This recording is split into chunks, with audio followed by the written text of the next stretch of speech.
ఖమ్మం జిల్లా Sathupalli RTC depot ముందు అఖిలపక్షం నాయకులు ఆందోళనకు దిగారు.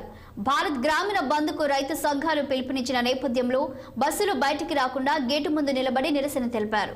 కేంద్ర ప్రభుత్వం 44 కార్మిక చట్టాలను 4 కోడ్లుగా విభజించి కార్మిక రంగాన్ని విచ్ఛిన్నం చేయాలని ప్రయత్నిస్తుందని, అలాంటి చర్యలను తక్షణమే ఉపసంహరించుకోవాలని అఖిలపక్షం నాయకులు డిమాండ్ చేశారు. వీరి ఆందోళనలతో బస్సులు డిపోకే పరిమితమయ్యాయి. బస్సులు బయటికి రాకపోవడంతో ప్రయాణికులు తీవ్ర ఇబ్బందులు పడుతున్నారు.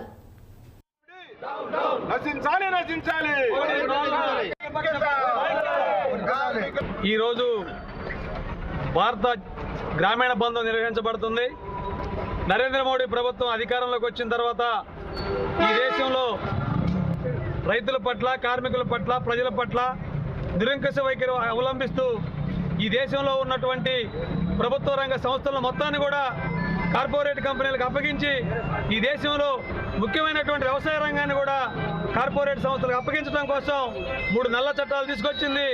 ఈ నల్ల చట్టాల రద్దు కోసం 13 నెలల పాటు ఈ దేశంలో ఉన్నటువంటి రైతాంగం పోరాటం చేసి 800 మంది రైతుల బలిదానంతో తాత్కాలికంగా చట్టాలను వెనక్కి తీసుకోవడం జరిగింది. కానీ అదే చట్టాలను అమలు చేయడం కోసం ఈరోజు నరేంద్ర మోడీ ప్రభుత్వం ప్రయత్నం చేస్తూ ఉంది. దాంతోపాటు ఇవాళ బ్రిటిష్ కాలం నుంచి అనేక మంది పోరాటం చేసి 44 కార్మిక చట్టాలు సాధించుకుంటే దాన్ని 4 కోడ్లుగా విభజించి ఈ దేశంలో కార్మిక రంగం మెడపైన కత్తిపెట్టి ఈ దేశంలో కార్మికుల్ని విచ్ఛిన్నం చేయడం కోసం, కార్మిక హక్కుల్ని కాలరాయడం కోసం ప్రయత్నం చేస్తూ ఉన్నారు. అదేవిధంగా ఇవాళ నిత్యావసర సరుకుల ధరలు సామాన్యులు బతకలేనటువంటి స్థితి కనబడుతూ ఉంది. నిత్యావసర సరుకుల ధరలు రోజు రోజుకు పెరుగుతూ ఉన్నాయి.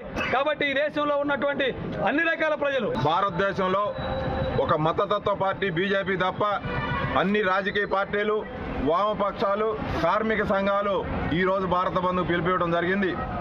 మీరు భవిష్యత్తులో ఏమైపోతారో అని చెప్పేసి మీ పార్టీ బాధపడుతూ గతంలో 2018లో కార్గిల్ యుద్ధాన్ని భుజాన్ని ఎత్తుకొని భారతదేశ ప్రజల సెంటిమెంట్ని తీసుకొని ఆ రోజు అధికారంలో రావడం జరిగింది. ఈరోజు మీరు చేస్తున్న పని ఏంటంటే మతోన్మాదాన్ని మళ్ళీ ఈరోజు భుజానికి ఎత్తుకున్నారు. దేవుడి పేరు చెప్పి ఓట్లు దండుకొని ఈరోజు మళ్ళీ రేపు అధికారంలో చూస్తున్నారు.